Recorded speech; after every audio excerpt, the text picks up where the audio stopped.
there is a strange dichotomy I've noticed between the politics of infrastructure development and gentrification. Gentrification, as you know, is where situations or scenarios are crafted by the powers that be to keep an area in a certain level, a certain class, or a certain state, so that they can come later and occupy it within their terms and then build it.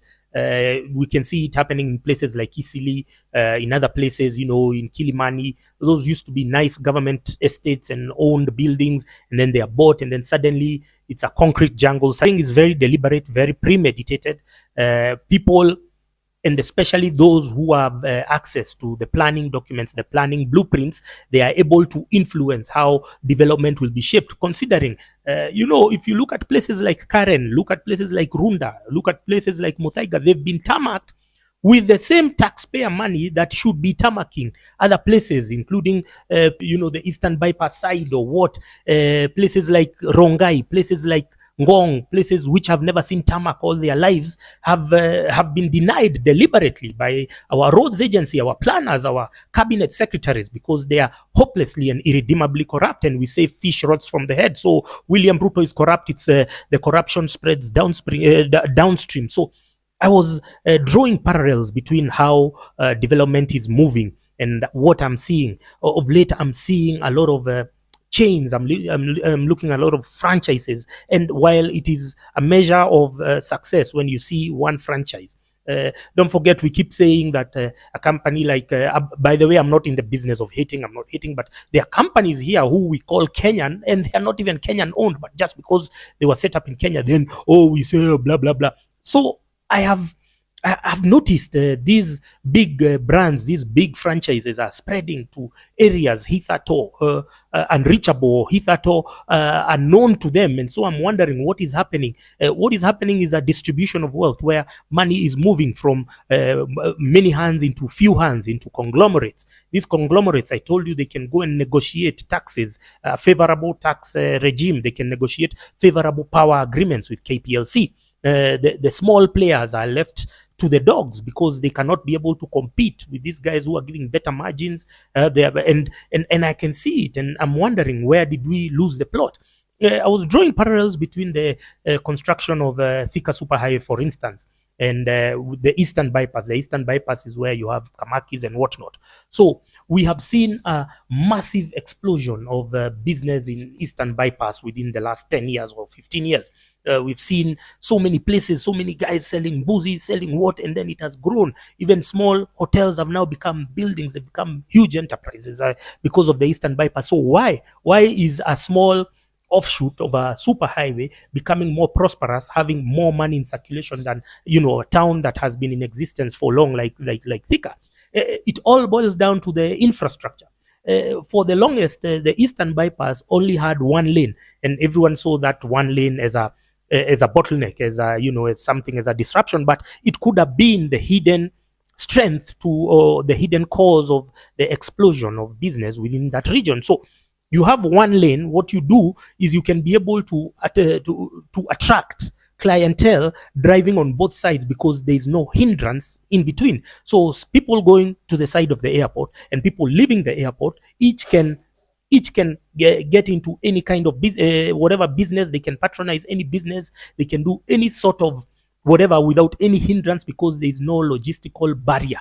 There's nothing blocking them. But now that it has been dualed, you're going to notice that the Eastern Bypass, things will start going, because our logistical planners, they are very stupid. The engineers that we have, the planners that we have, they are stupid. They are dumb beyond measure. What they do is they make it difficult. They make it extremely difficult for us to use the very roads. You saw them with no shame trying to tell us to pay toll stations. We were going to ban Kenha and Kura and Kera offices. We were going to ban you people. We're going to ban your vehicles. I'll come up with such a delusional agenda again, and then we'll show you what that we mean business. But what I'm saying is that now that they've dualed it, what we are seeing is now, by the time you're moving from point A and you want to go just to the opposite side of the road, you have to drive 1 kilometer, 2 kilometers, 10 kilometers to get to a U-turn, because these guys have created all these barriers which don't make sense. First of all, they are a hazard. They cause so many accidents,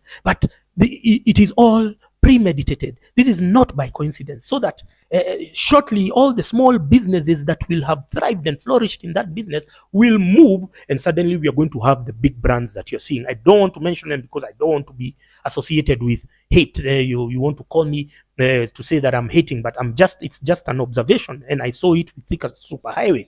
Back when Thika Superhighway was just a dual carriage, and it was very easy to do the U-turns, to turn everything. It was so convenient. There was businesses across the road. I know there's a place near Kenyatta Road where we would always stop to buy mbuzi and whatnot. And ever since the superhighway was built, then all these businesses collapsed because the planners did not even factor in as many exits. So the exits which are now being done on Thika Superhighway are for politically connected big businesses. For instance, if you open a mall on Thika Superhighway, you're going to be built for an exit. If you do what, you're going to be built for an exit. The petrol stations, the ones which are politically connected, and so the businesses that are thriving on Thika Superhighway are those big companies. They are big petrol stations which have very expensive tuck shops, very expensive shops or supermarkets or mini markets. So this is all deliberate.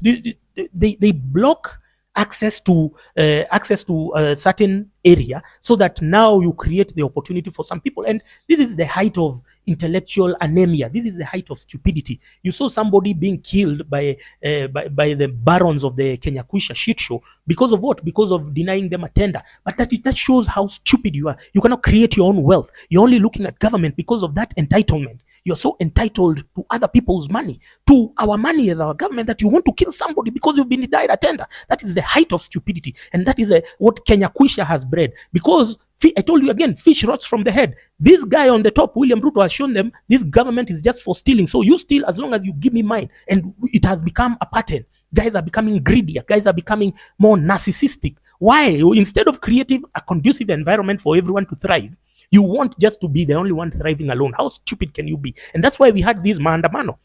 Thika Superhighway, now we are seeing the extinction of small businesses, and now we are seeing the big brands now setting up and everything. And so we're asking, it cannot be a coincidence. I'll give you another example of Thika Town. The Thika Town people, I keep telling them, stop voting, stop being misled to vote by gospel musicians, by Kameme and Inoro. Stop. You have to think rationally. So when Kabogo was governor, he built, there's a main entrance to Thika, and there was a supermarket there was Tuskys, there was a hotel, there was everything else. And all the businesses in that lane died because of what? Because they erected an unnecessary wall, making it difficult. So Thika Town, over the weekends when people were traveling to Sagana, they were going to Moranga or other places, they would stop to Thika Town, they shop at that Tuskys. But now this governor called Kabogo, together with his stupid and illiterate MCAs, then they built that road, and that road has never been attempted to be completed. So and then they erected that wall. So people, when they are driving into Thika Town, they would easily take a corner and get into the business that they want. They get into the hotel, they get into the... So the businesses along that corridor, all of them collapse because of what? Because now for you to get into the other side, which is just a few meters, you have to go drive down and then come up into traffic. And the construction of that wall, that separation, was just a misplaced and misguided undertaking. Because of what? Because your planners do things deliberately to destroy, not to build. When they are sitting down in governments, they are thinking of bureaucracy. They are thinking of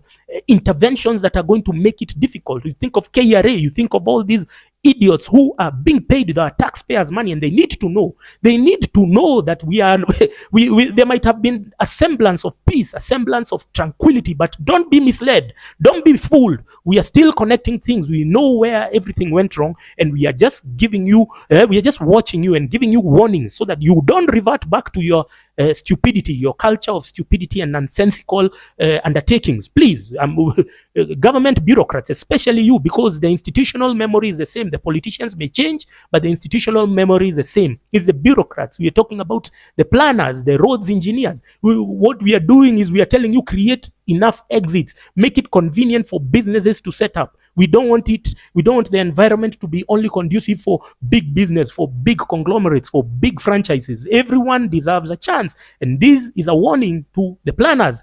Get your act together. Period.